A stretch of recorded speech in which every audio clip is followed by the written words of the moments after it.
Hello, everyone, and welcome to another episode of PR Explored. PR Explored is the PR podcast where we delve into trends and topics related to public relations.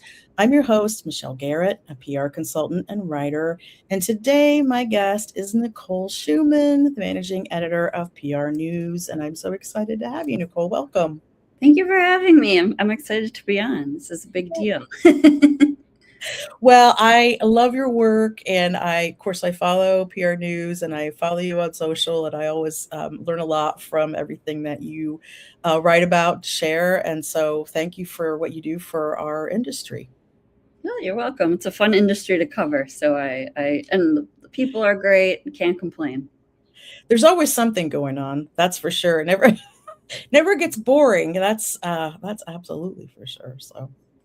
Um, Yeah, before we're going to be talking about trends today, PR trends. That's what we're talking about, and what's going on in the industry. But first, I would love for you to just tell us a little bit about you and your role now and your background, anything that you would want to share. And I'll put some links over here while you're talking about that. Sure. Well, I've been with PR News for over 7 years now, which is crazy when I think about it. I started off just as a reporter and then moved up to senior editor, and I'm managing editor. So, what does that entail? Well, it entails taking care of and planning all the editorial content on the site. So, keeping abreast with different trends going on, different times of year. For example, right now is Cannes, and there's a ton of PR stuff going on over there. So, working with some contributing writers too, since I am not there, obviously.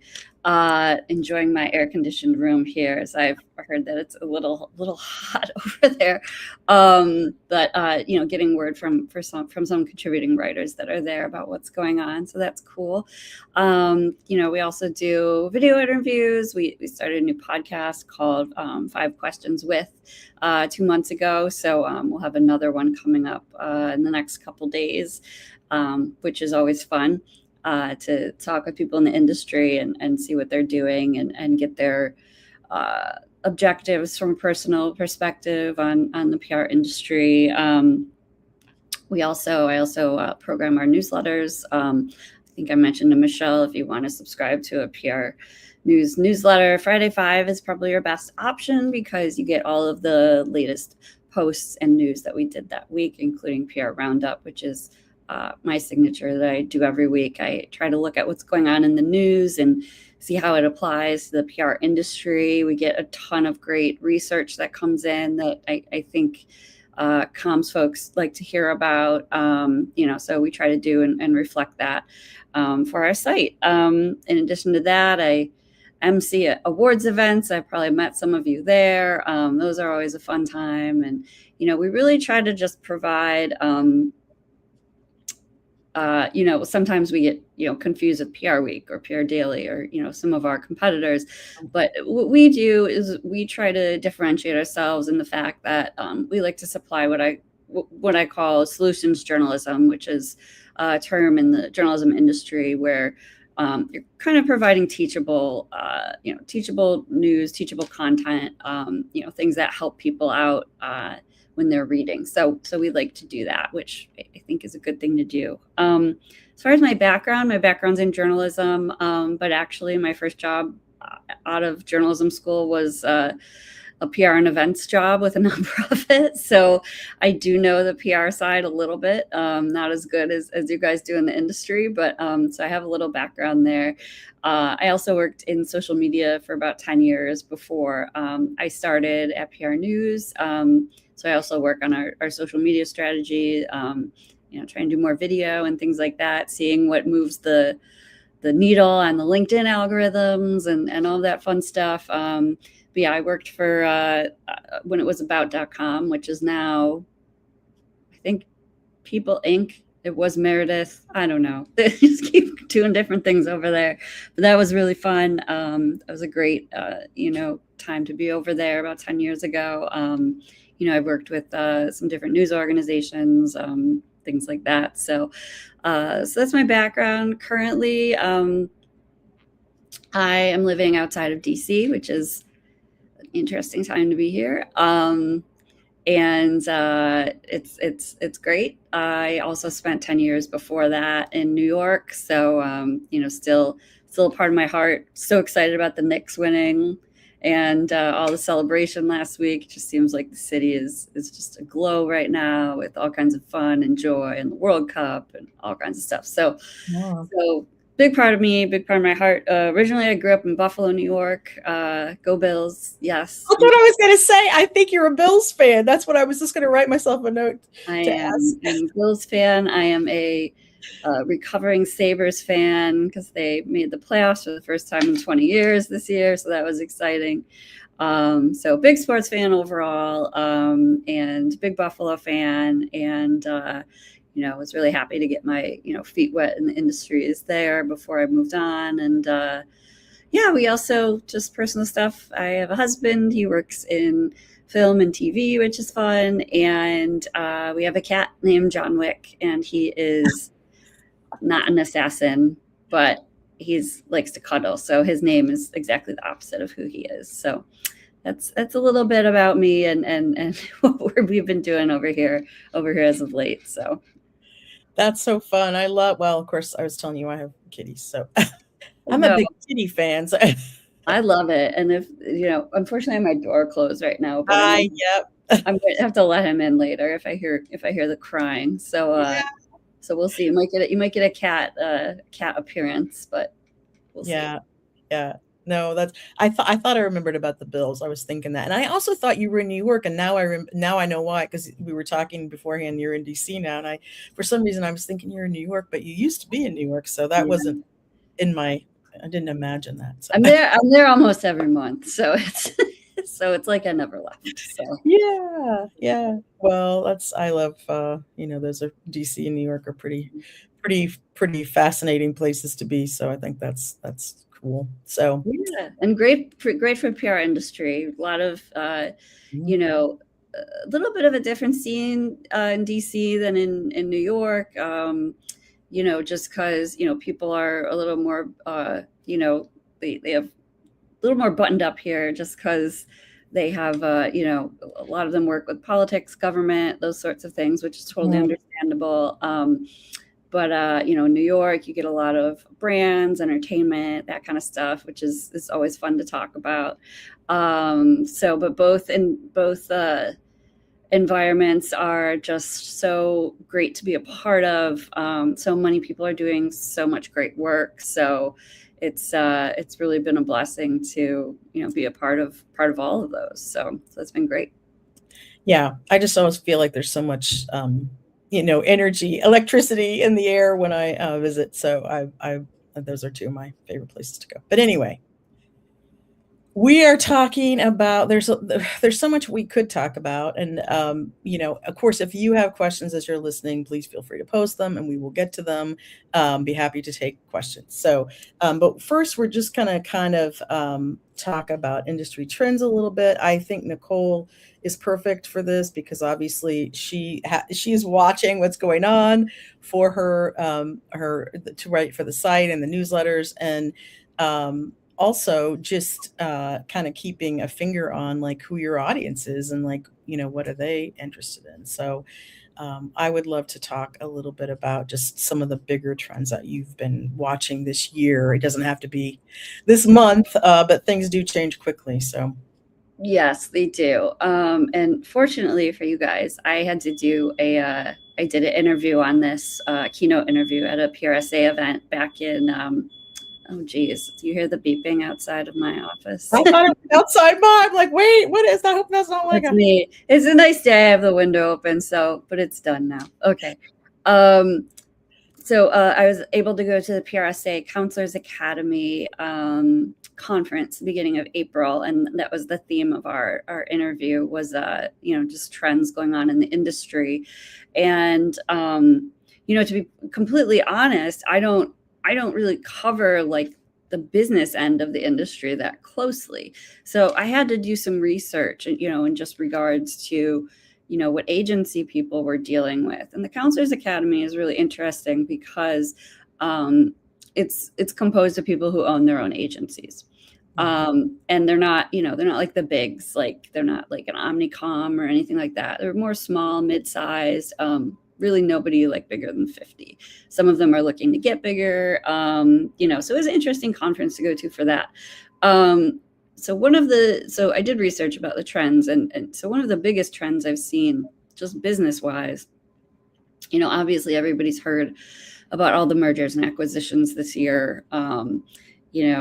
Just Omnicom is gigantic now, and then Golan and Ketchum just merged, and so there's a lot of nervous people out there that work for the bigger agencies because they're consolidating, and when that comes, then they're going to say, well, we don't need two of you, we don't need two of this position, or we don't need this. So there have been layoffs. However, if you are a smaller independent agency, you are benefiting from this because there's so much great talent out there right now. And people that have amazing experience from working at these big agencies. They're obviously going to try and keep the people that are of, the most, worthwhile to them. Not saying that everyone they let go is not worthwhile, but obviously when there's a merger, you can't keep everybody on staff.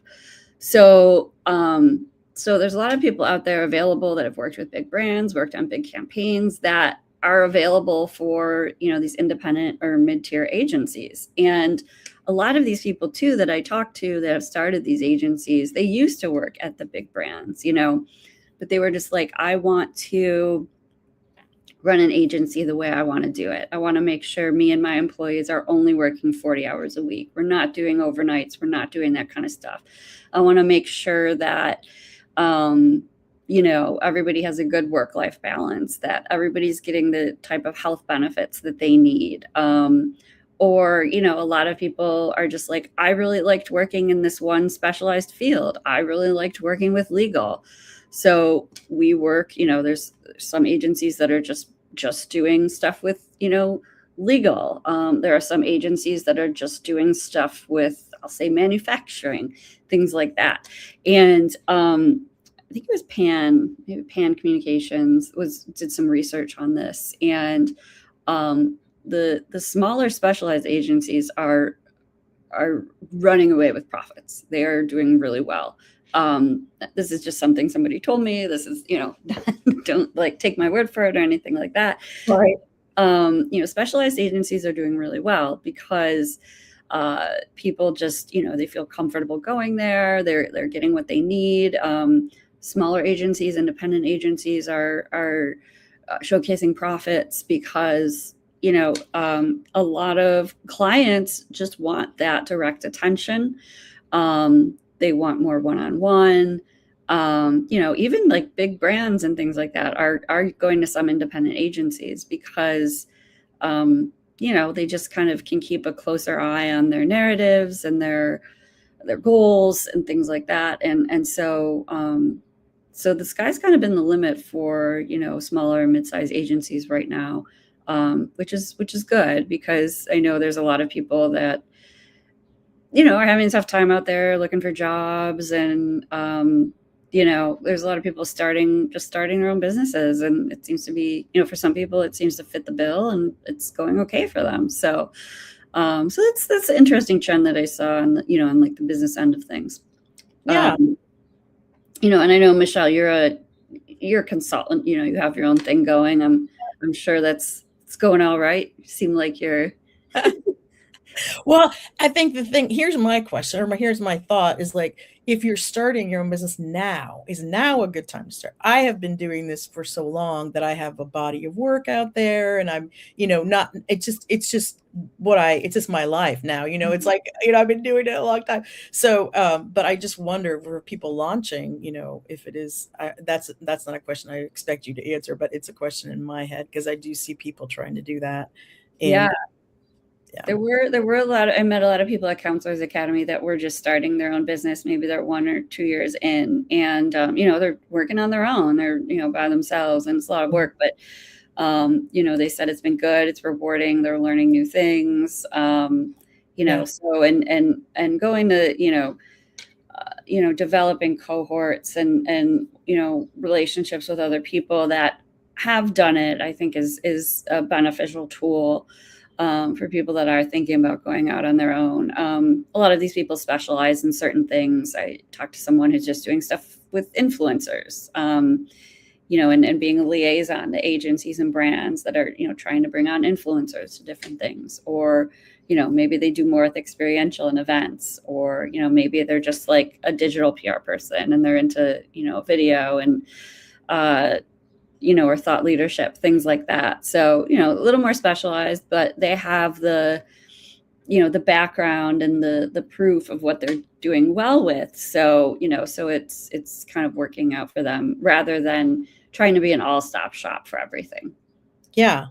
No, I think that's really smart, because I think the more you can kind of specialize in niche, that helps you stand out a little bit more. And it's not like you're not going to get inquiries from other, people that need different, things. That doesn't, I think that's a mindset. Sometimes it doesn't cut you off from opportunities. That actually is a good thing. So Yeah. Good. I'm glad to hear that.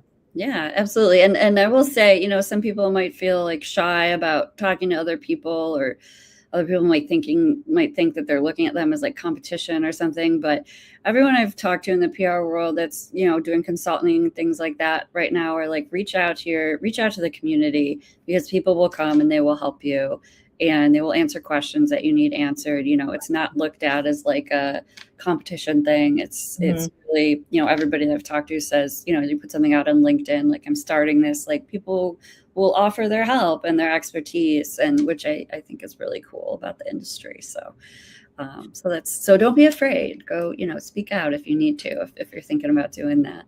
But yeah, another trend that I've been seeing, that we've been seeing personally at PRNEWS, our readership has been changing. So, we've noticed that our readership is not just strictly PR or comms people anymore. It's almost half with marketing titles. So, it seems like, PR and marketing should always be intertwined, I think. I don't think they should be siloed, but not everybody does that, right? So I think more is being asked of marketing people now, in terms of communications, in terms of PR, whether there's, some organizations are smaller and they don't have the resources to hire a PR person and a marketing person. So everything falls under the marketing person, and hey, a crisis hits. So, hey, marketing person, you need to fix this. Which is, it's scary and it's tough, if you're in those positions. So, we have noticed that more people with marketing titles are, looking at our resources on our site, reading our pages, going to our events, different things like that. Because, and it's, I know we're AI, God, I always have to talk about AI, but, AI is intertwined in it. Yeah, AI is intertwined in it now, in PR, and, marketing is a part of that, in how they're distributing content and how they're, measuring what's being reached, things like that. It's all part of it. So, so I have noticed that, and I wonder, if your viewers too are, seem to be melding more with marketing folks.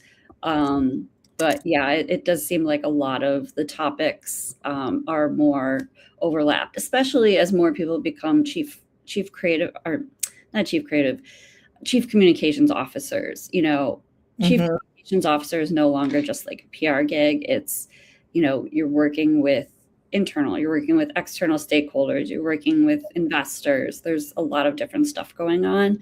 I think Perry Hedrick on LinkedIn posted about this yesterday. That, if you're a CCO and you're just doing like, media relations work and pitching, like, you're not a true CCO, like you, which Perry, I know, always posts things that people can discuss. But yeah, and he mentions like the different aspects of being a CCO and all that kind of stuff now that differ from just a traditional PR role. So, So I think that's been really interesting, and also one of the reasons that we launched. We haven't done a huge launch yet, but it's on the website. Some new e-learning modules that people can do when, on their own time. That, say if you're a marketing person, you need to level up on, how do I work with executives on communications, things like that. How do I media train them? So we have those available, for anybody along the spectrum, whether, PR, comms, marketing, to kind of level up and learn, not necessarily like new. Well, for some people, it might be a new skill. Right. That they need to do their job correctly. So, we put those out there, and, in the hopes that, maybe we can help people out with that kind of content that they may need. So, that's kind of what we're seeing. It's fun. I love like following brand marketing and that too. So it's always an interesting mix of what's going on there. But yeah, and also it's about everybody having to do more with less, right? I mean, Yeah. budgets are always cut, or we're gonna. That's where I see my clients, like you mentioned, a one-person marketing team or a very small marketing team, and they don't have a PR person, so they need a resource to help them with their announcements, maybe with a crisis, fingers crossed, but it can happen to anybody anytime now, very quickly. And and just any number of things, just ghost writing for the CEO for LinkedIn, or whatever it might be. So yeah, I think that's interesting. Yeah, and that's where the consultants and smaller agencies benefit too, where, Mhm. if you have a company with a smaller, marketing type department, and like you said, something happens, or you need narrative for a campaign that's coming up, a lot of times they will go outside the organization to hire a consultant to, kind of move them through on those things, which is beneficial for that part of the industry for sure. Yeah. Yeah. One thing you mentioned that I'm gonna ask you about is pitches written with AI have become less frequent. I'm happy to hear this. So are you seeing like fewer of those? So last year, I was getting, I feel like I'm getting pitched less this year. I don't know what that's all about, but every pitch I read was the same thing. Now, and it's, the same phrases. I can just tell. I can just tell when everybody can tell now when something's written by AI. So, and it was just flooding my inbox all the time because people were doing more with less effort, right? You were able to send things out to more people. You were able to write more pitches, just with that, like the click of a button. I have seen less of that now because I think so many people in the industry called it out, journalists and other PR folks, things like that. And also probably the success of pitches, like your pitch isn't going to get noticed if it's just full of jargon and sounds like everybody else's, right? I mean, the pitches that are most interesting to me, and I think we'll get into this later, I love studies that have specific data on, specific things going on, with great individual quotes from people in the organization. That kind of stuff catches my eye, or just someone sends me an email that I have a relationship with that, it can be a couple sentences and be like, hey, we did this, or hey, I was thinking about this. Do you think this is a good idea for a story or for a contributed piece? And I'm like, I'll either say yay or nay. I do still like press releases, like I was saying, in terms for when I write about reports or if I write about a campaign, I like seeing the details. But I feel like the AI pitches are so long, and I have so much email, I can't even get through everything. So yeah, I feel like those have definitely waned a bit. So I'm happy about that. Because I can only read media landscape so many times before I want to vomit. So Oh, man. Please omit the words media landscape because I can't handle it anymore. Just use another word for landscape, please. Because it's like my most hated phrase right now. But yeah, and I mean, yes, AI is useful for a lot of things. But I do think when you're, and I write about PR, I've worked in PR, so I get like both sides. I'm kind of like in this weird, but beneficial like middle ground where, I can see what is beneficial and what isn't. What I will say is not pitches, but I get a lot of contributed pieces that people would like to publish to the site. And a lot of those are sounding very similar. Thought leadership pieces, anything about, mostly articles about AI in PR. It's very hard for me to yay or nay them because they're all kind of blending together and sounding the same. And we do have a lot of content on AI and PR. And I think people just don't read the website. I think they're like, well, we wrote this, I'm like, this sounds just like something we published a week ago, or 2 weeks ago. You have to review where you're pitching to and your ideas and things like that. And you have to make your ideas specific and less general. AI is, moving fast in the world of PR, or here's how to use AI to power up your PR. That kind of stuff, it's just not going to work. So yeah, I like specifics, and I think that works if you want stuff picked up by AI. If you want stuff picked up by AI answers, specificity is really important as well. If you have these, it's weird because the AI companies want you to use AI to create stuff.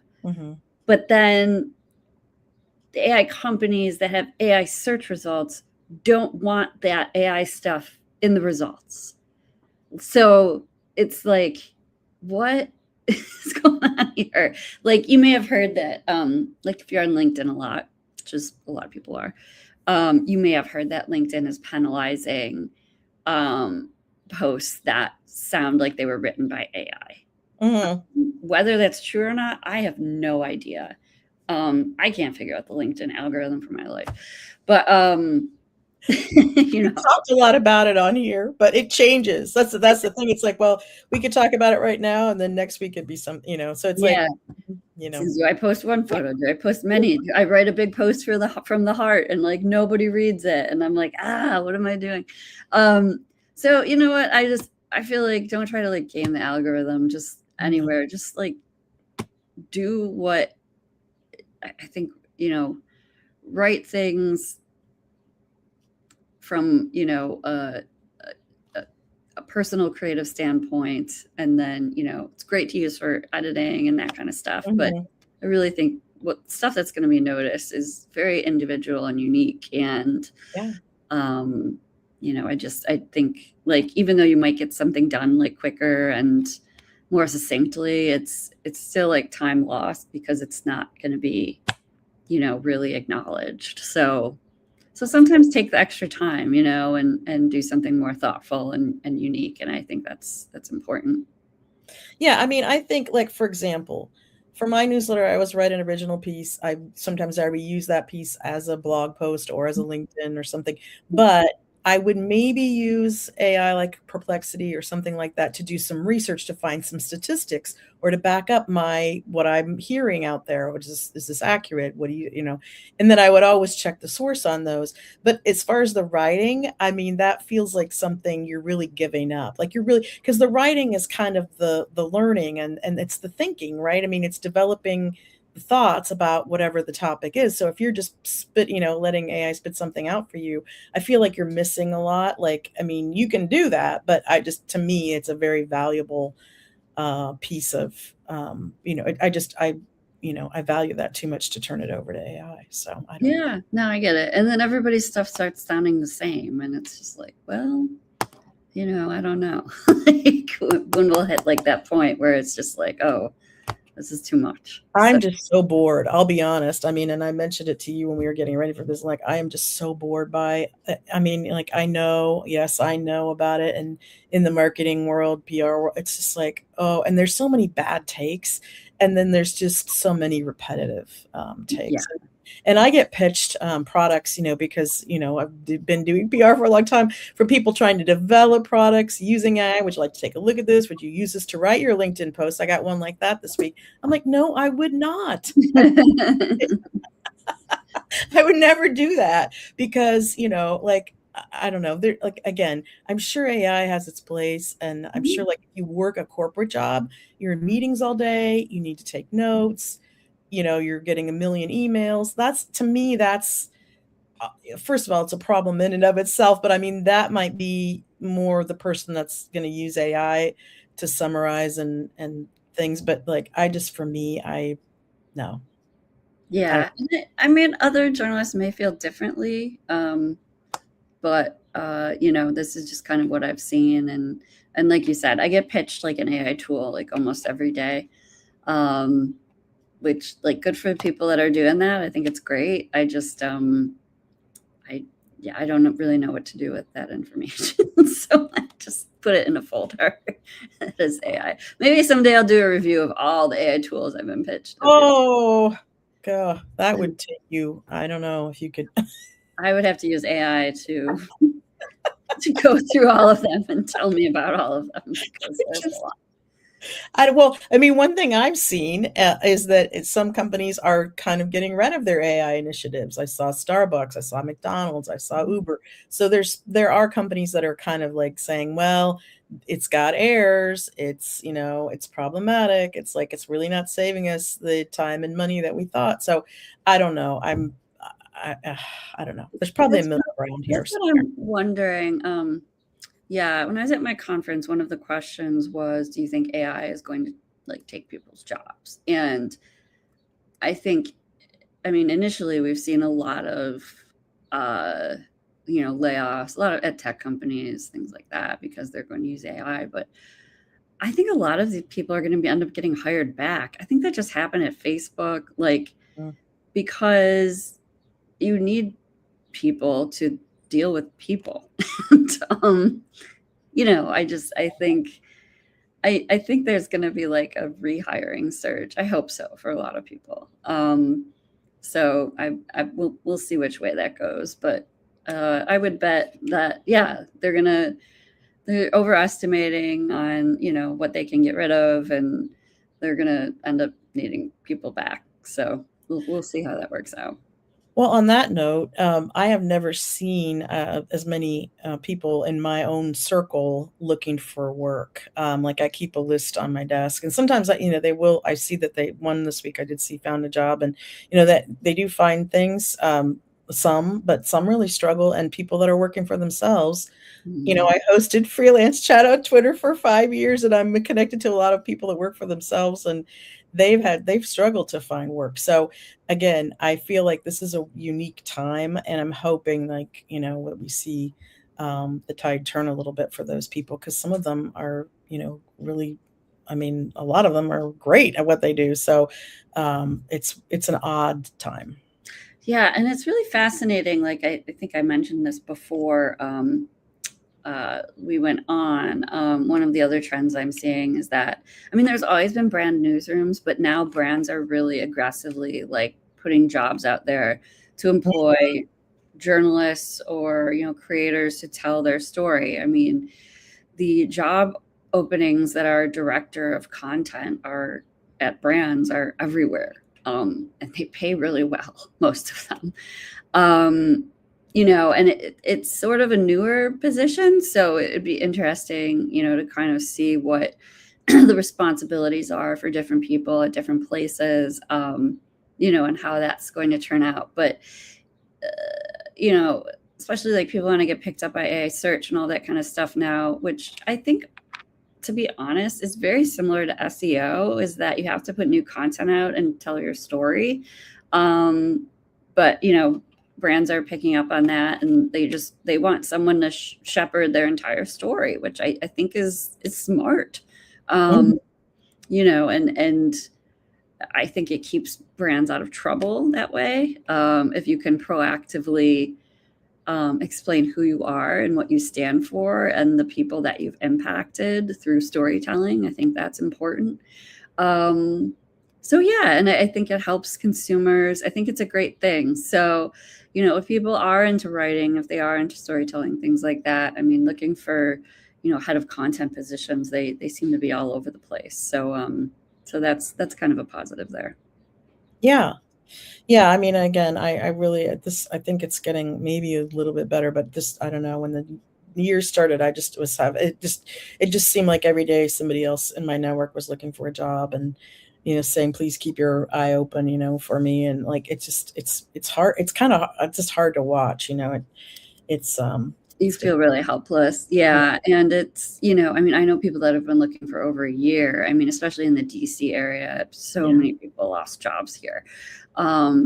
Especially in the communications realm, because, whether they were working for the federal government or whether they were working for an organization that, had contracts with the federal government or, benefited from funding from the federal government. I mean, everybody is connected somehow. So, so there's a lot of great PR people down here that are still looking, and when someone grabs them, they're going to be very happy. So, yeah, I have hope that it'll work out for everyone. But anyway, it's something. I've never seen anything like it, and I've been in the industry for quite a while, so it's interesting.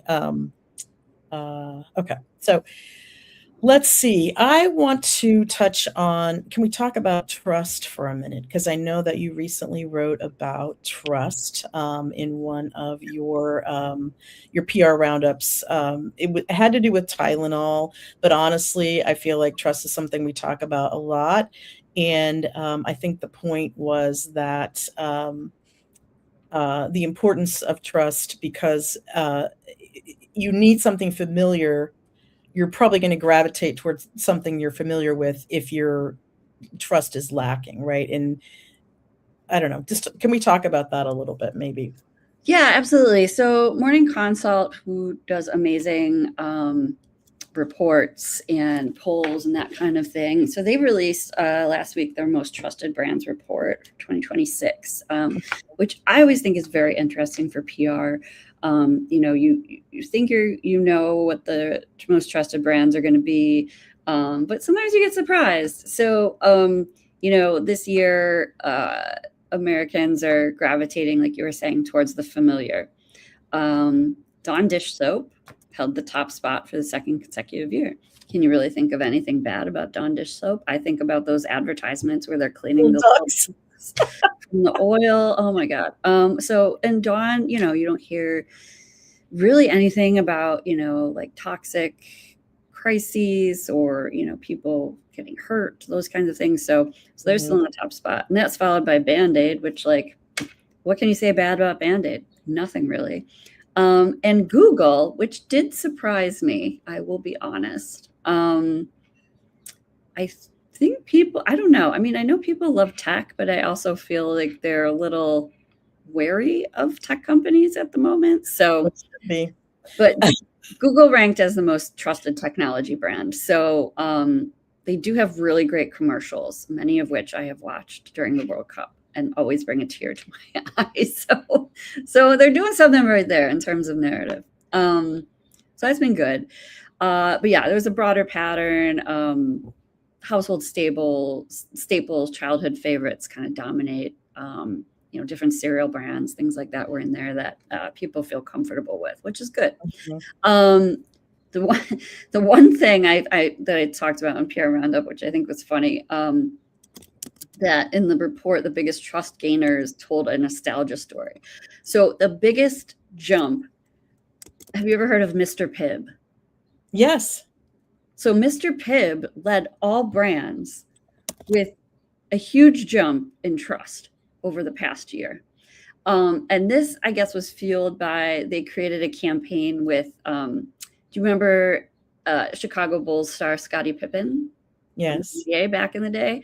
So yes. Scottie Pippen worked with Mr. Pibb to launch a viral campaign called Mr. Pip, which I guess went bonkers online and people loved it. And so that was that campaign, that partnership really helped them to get more in the conversation again with people, which I thought was really interesting.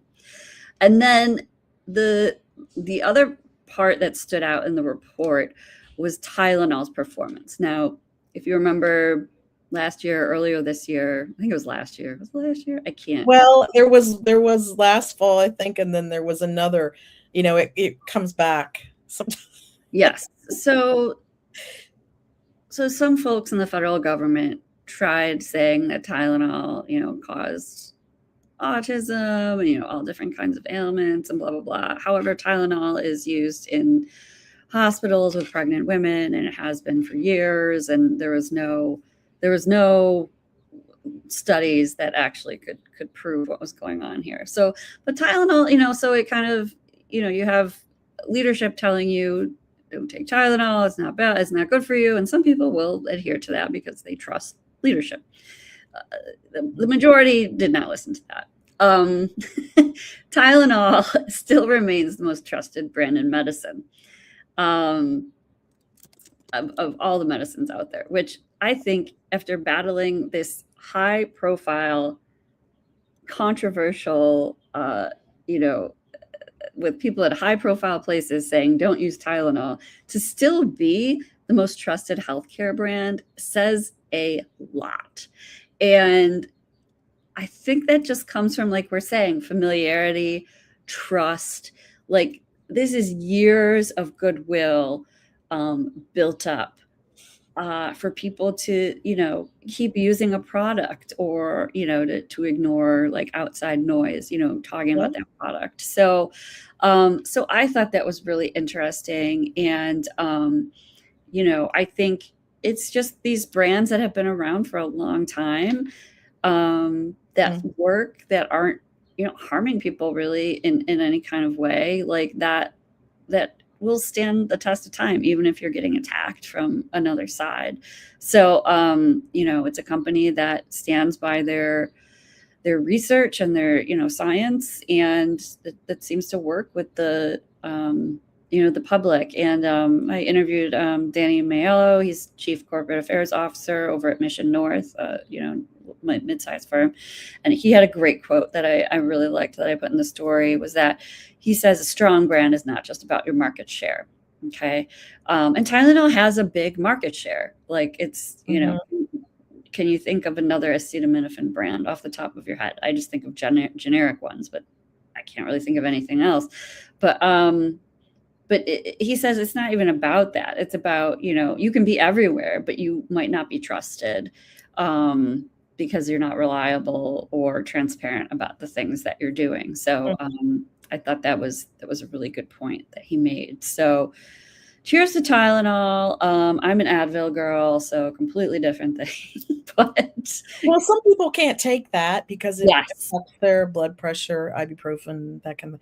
So a Tylenol is what's used by hospitals, So to come out against that is pretty, it's interesting, right? Because I'm just happy to see that they are a brand that has weathered a number of, issues over the years. I mean, there was a giant scandal. I don't even know if that was the 70s or 80s, but yeah. So I think, So I mean, it's amazing that they and I also like what it says about consistency over time.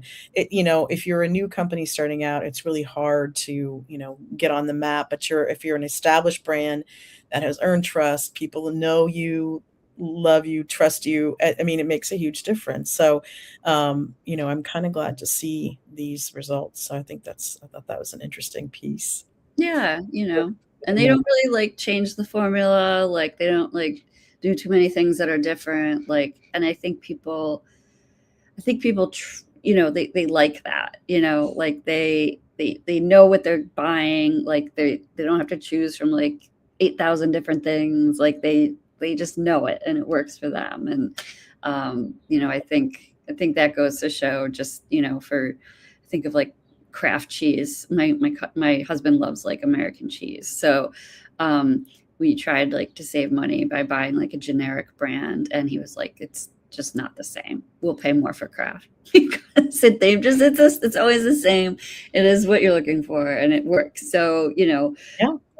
So people might, it works with a brand too. People are willing to pay more for something that they trust and that's familiar to them, I think. So Yeah, no, I definitely have that sometimes because you can buy the generic store brand on some things and it doesn't matter. But then there are certain things that are just like, no, I'm not giving up my blows my mind.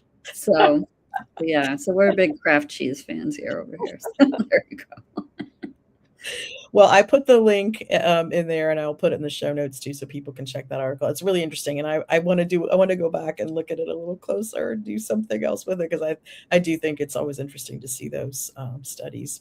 And sometimes things change a lot and other times they don't. So yeah, absolutely.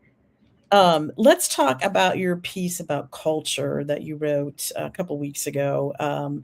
You mentioned the World Cup, you mentioned Toy Story 5, and some other things in there. Let's talk about, pop culture brands that are capitalizing on hot topics. Can we talk about that a little bit?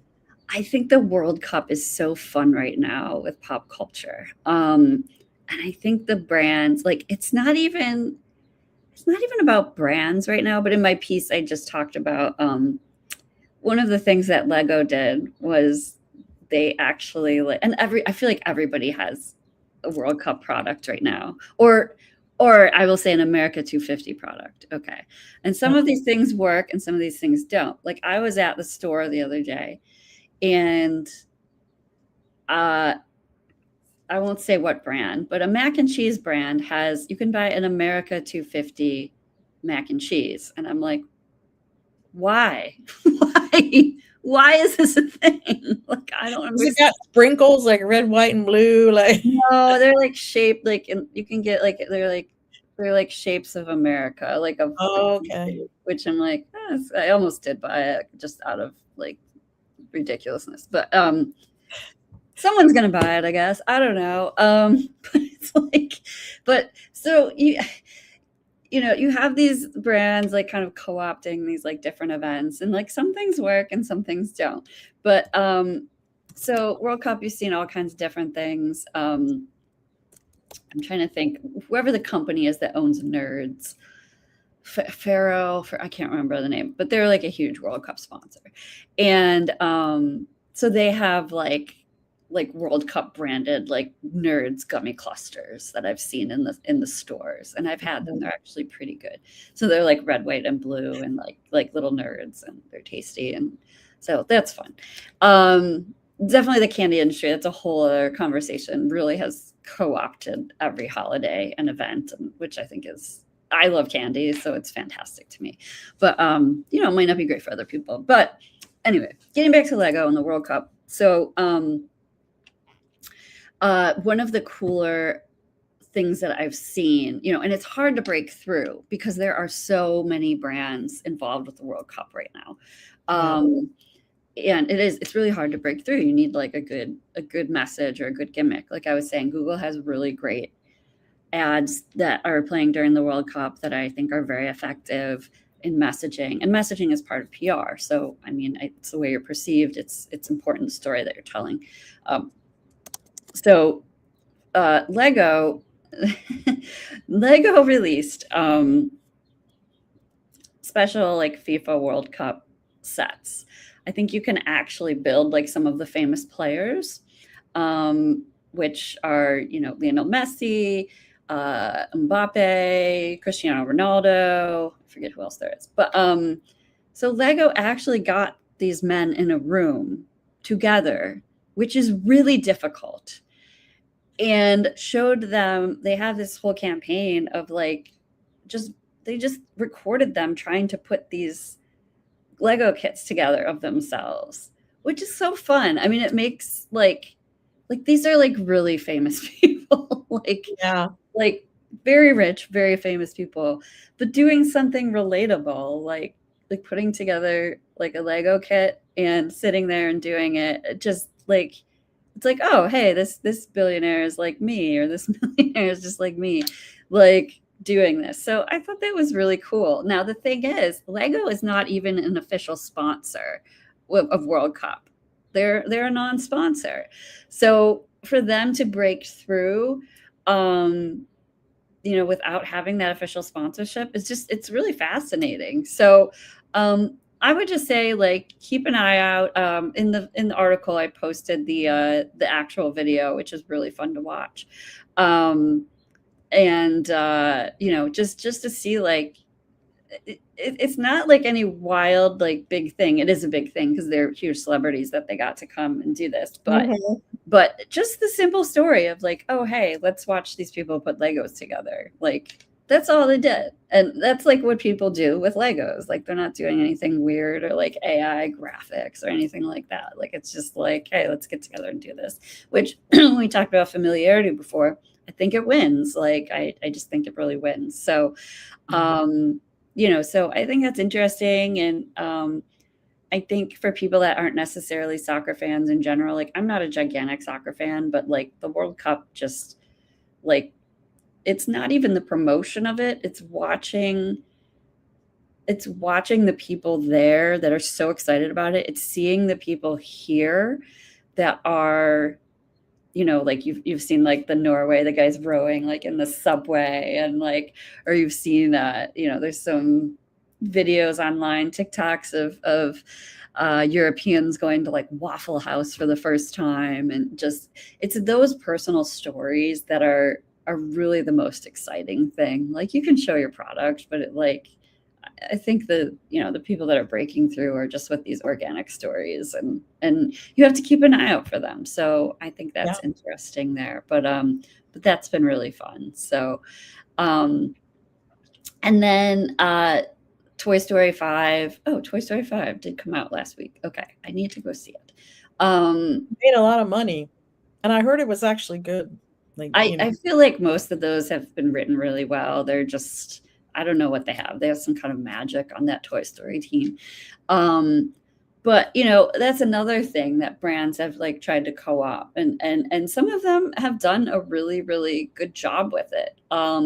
You just have to keep your eye out. Like, Papa John's recreated some of the iconic Pizza Planet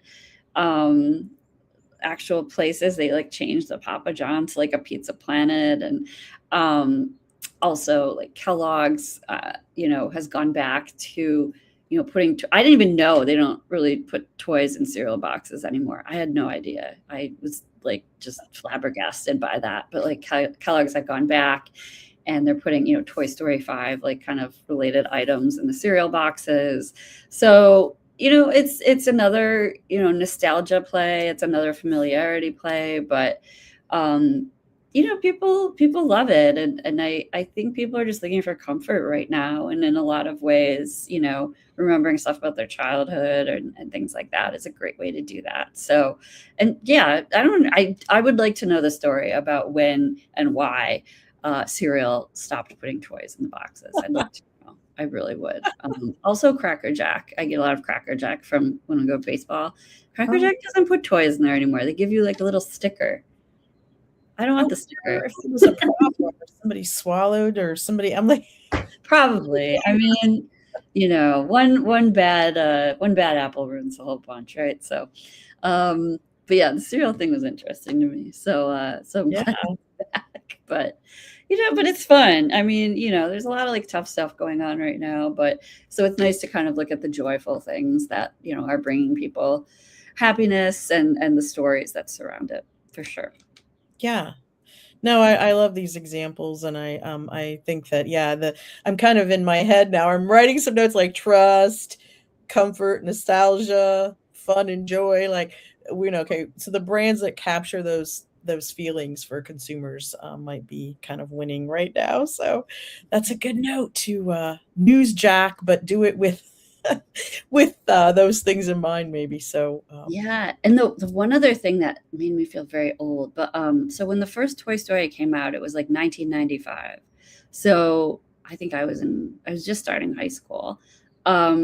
So a lot of those people now that had seen that first Toy Story are now adults, like, with maybe families of their own.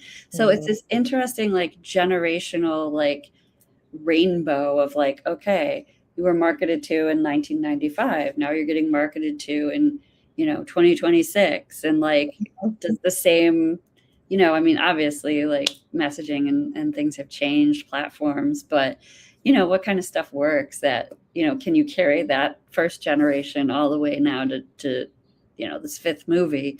I think that's a really interesting point, is just like, familiarity, like you're staying with a generation from time to time to time. And how did you approach them then? How are you approaching them now? I think that's really interesting. Long game, consistency. I mean, I've seen an ad for, I think, Disney Cruises, where it's like a dad and a son, and then that son's son, and then that, so they've played off that. But not every brand can do that, because some brands are startups or newer, and they're trying to get attention. But I really feel like this is a winning formula for if you can get there, so. I always laugh at the Disney. I've seen that Disney Cruise commercial, and I'm like, oh boy, they've spent a lot of money over the years. Like, should give them a free cruise. Well, just getting anybody on a cruise, I mean, in my opinion, I'm kind of like, I don't know, like, we've seen a lot of like things happen on, with the cruise ships, but Disney does a good job. They do. Yeah, I haven't seen it. I will say, yes, I did. I don't mean to,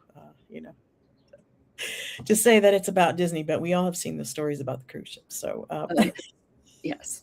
We're going to wrap up. But I have a question for you just about using LinkedIn, because that came up a little bit earlier. I know that you post a lot of queries, kind of looking for people to weigh in, sources on LinkedIn.